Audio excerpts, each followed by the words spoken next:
আজি মিছন বসুন্ধৰা ৩ৰ অধীনত মাটিৰ পট্টা প্ৰদান কৰাৰ কাৰ্যসূচী আমি ধেমাজিত কেন্দ্ৰীয়ভাৱে আৰম্ভ কৰিছোঁ। এই বসুন্ধৰা ৩ৰ জৰিয়তে ধৰ্মীয় অনুষ্ঠান, school, college, club, music school, এই বিভিন্ন ধৰণৰ অনুষ্ঠানে আজি গোটেই অসমজুৰি মাটিৰ পট্টা লাভ কৰিছে। নন কেডেষ্ট্ৰিয়েল ভিলেজত বাস কৰা লোকসকলৰ গাঁও আমি কেডেষ্ট্ৰিয়েল ভিলেজলৈকে ৰূপান্তৰ কৰি আজি মাটিৰ পট্টা প্ৰদান কৰিছোঁ। প্ৰায় ২ লাখ লোক আজিৰ দিনটোত ভূমি পট্টা লাভ কৰিবলৈ সক্ষম হ'ব। মিছন বসুন্ধৰা 1, 2, 3 তিনিওটা মিলাই চৰকাৰে 10 লাখ পৰিয়াল, অনুষ্ঠান, ধৰ্মীয় অনুষ্ঠান, শিক্ষানুষ্ঠান সকলোকে মিলি 10 লাখ পৰিয়ালক আমি উপকৃত কৰিব পাৰিছোঁ। অসম চৰকাৰৰ এটা সফলতম আঁচনি আছিলে। পৰৱৰ্তী সময়তো বসুন্ধৰা 4 আমি আৰম্ভ কৰিম, যাতে এইবাৰো বাদ পৰি যোৱা জনসাধাৰণক আমি অহাবাৰ সমাহিত কৰি ল'ব পাৰিম। স্যাৰ, যিহেতু সমাগত বিধানসভা নিৰ্বাচন ধেমাজি 3টা সমষ্টি কাম হৈছে, এতিয়া নৱগঠিত চুচিবকা সমষ্টিত নতুন প্ৰাৰ্থীৰ মুখ দেখিব পাব নেকি? তাতো দেখিতো পাবই লাগিব, কাৰণ 2জন বিধায়ক আছে, ৰণোজ পেগু আৰু ভুৱন পেগু। সমষ্টি 3টা যিহেতু তৃতীয় ব্যক্তি এজনটো আহিবই লাগিব। 2 মাৰ্চৰ পৰা যি আপোনালোকৰ বিজেপিৰ আশীৰ্বাদ যাত্ৰা আছে, 2 মাৰ্চ নহয়, অহাকালিৰ পৰা কেনেদৰে ভাল কৰি ৰাইজৰ ওচৰত যাম, ৰাইজৰ লগত কথা বতৰা পাতিম।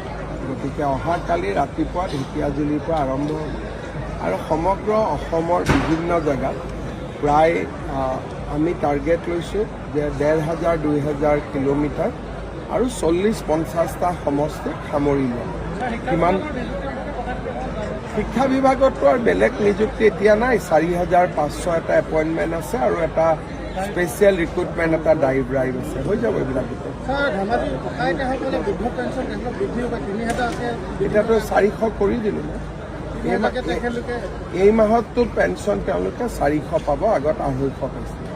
আপোনালোকৰ মিত্ৰজোঁটৰ আসন অগপৰ লগত আসন ভগোৱা আমাৰ BPF-ৰ লগত যোৱাকালি প্ৰায় চূড়ান্ত হ'ল।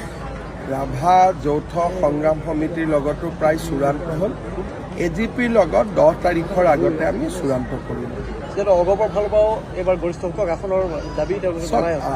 দাবী জনোৱাততো কাকো আপুনি বাধা দিব নোৱাৰে, কিন্তু আমাৰ গোটেই ক'ত আমাৰ শক্তি আছে এটা ছাৰ্ভে হয়, পৰ্যালোচনা হয়, ৰাজনৈতিক ফিডবেক লোৱা হয় আৰু সেই ফিডবেকৰ অধীনত 16তো আমি মিত্ৰতা কৰিছোঁ, 21তো কৰিছোঁ, গতিকে 26তো হৈ যাব।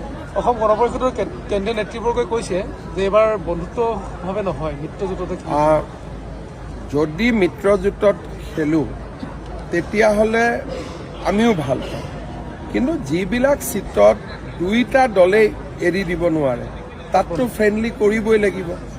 গতিকে যদি মিত্ৰতা 100% হয় এইটোতো আমাৰ ভালৰ কথা। আৰু AGP দলে যদি তেনেকুৱা কথা কৈছে এইটোতো বহুত আনন্দৰ কথা। তাৰমানে তেওঁলোকৰ লগত আমাৰ কোনো ডিছপিউট নাথাকে।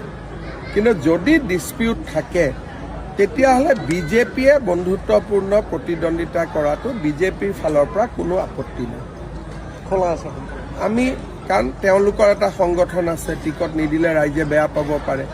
গতিকে আমি এটা একমডেট কৰিছোঁ AGP যে আপোনালোকে যদি মনাব নোৱাৰে কোনোবা মানুহক, কাৰ্যকৰ্তাক, এইটোত বেয়া পোৱা কথা নাই। BJPয়ে একদম বেয়া নাপায়, আপোনালোকে ফ্ৰেণ্ডলি খেলিব। তেখেতসকলে এইটো কথাও কৈছে যে ইয়াত ভেটি আছে, যিটো সমষ্টিত ভেটি আছে। মই সেইটোকে ক'লোঁ যে তেওঁলোকে ক'ব ভেটি আছে, আমি ক'ম ভেটি নাই। যদি 2টা দলে নিমিলে তেতিয়া কি হ'ব? তেতিয়াতো বন্ধুত্বমূলক খেলিব লাগিব। এইটো আপোনালোকক লৈতো প্ৰেছ ষ্টেটমেণ্ট দি থাকিলেতো সমস্যাটো সমাধান নহ'ব। সেইকাৰণে BJPৰ হাতত এটা সমাধান সূত্ৰ আছে যে যিকেইটাত পাৰোঁ মিলিজুলি খেলোঁ, যিকেইটাত নোৱাৰোঁ বন্ধুত্বপূৰ্ণ খেলোঁ। এটা পাৰ্টি জিকিলেই হ'ল। হ'ব, থেংক ইউ।